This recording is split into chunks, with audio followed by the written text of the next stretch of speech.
dinleyicinin kalbini kırma. Sana bilezik, altın ne dersen boynundan aşağı kadar ben takarım. Sağ ol. Kuş sütünü yedirin. 50 kovan arım var. 150 gene güvercinim var. Bir özelliği var. Bilmiyorsun. Bir özelliğini görelim mi Veli amca?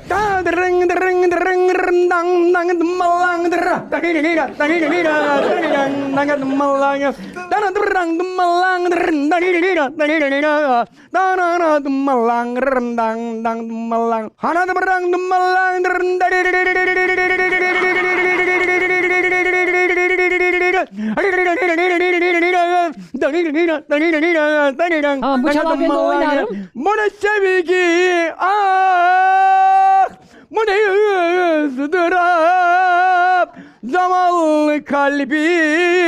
Bu ayrılığı var galiba, ayrılık şarkısı, anlamadım ben. Nasibim olsun bir yudum şarap, onu da içeyim yavrunun elin. Helal be.